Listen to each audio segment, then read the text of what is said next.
What's going on, everybody? It's Ryan Marshall. I'm so glad you had a chance to check me out on a Monday.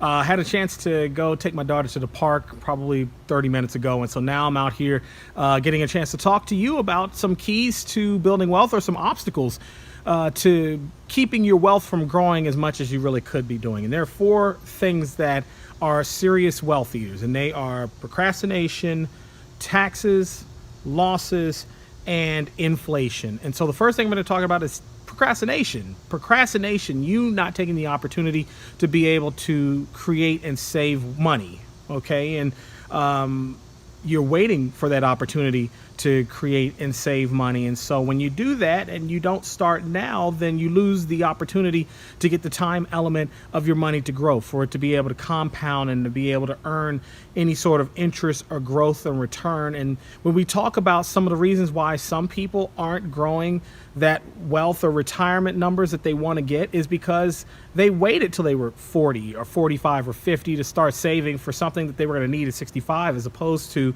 starting at 25 or even starting at 20, maybe when you were just now becoming an adult or settling into becoming an adult. So procrastinating and not doing that. Procrastinating is going to be a major wealth eater. Second major wealth eater is inflation. A lot of us don't really think about it, but the inflation is considered the tax of time.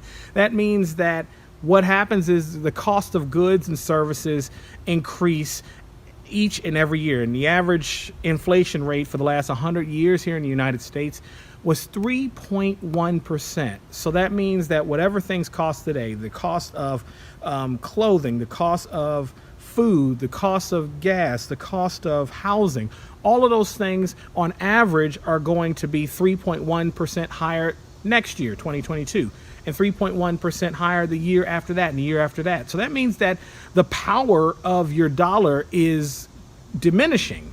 That means that what your dollar could buy today is going to buy 3.1% less next year. So that means that your money has to grow larger than 3.1% significantly for you to be able to grow and amass wealth. And so inflation can be a tax eater, or a wealth eater, excuse me. Speaking of which, we're talking about taxes and trying to reduce your taxable liability. And so we all can grow wealth, and the stock market does great. It goes up, the stock market can also go down. And there are quite a few ways that you can grow money. But one of the things that eats into the wealth that you have, especially in retirement, are taxes. And so every financial vehicle falls into one of three tax buckets: tax now, tax later, or tax never. Obviously, I like tax never, and so hopefully you would like tax never too. But look at your portfolio and see where a lot of your money sits. Most Americans have their portfolios heavily weighted into taxable now or taxable later vehicles. But what about tax never? Wouldn't $1 million tax never be a whole lot better than $1 million tax later? I don't know. Maybe that's just me. And then the third one that would be a wealth eater, we've talked about procrastination, taxes, inflation, and then losses. There are ways that you can try to mitigate the type of losses that you get when it comes to your money. And if you can do that, one popular way that a lot of people talk about is diversifying your portfolio. So then that way, anytime a fund takes any sort of loss, then that way, if your funds are diversified, not all of your eggs in one basket, and you can minimize that return of loss. But wouldn't it be great if you could have financial vehicles, or find a financial vehicle that could give you market return with no market volatility or any market losses? They exist out there. And so I talk about those things. And so those four wealth eaters: procrastination, taxes, inflation, and losses, we want to try to mitigate those and get around those, so then that way you can build wealth and grow your money for whatever it is that you want to grow it for.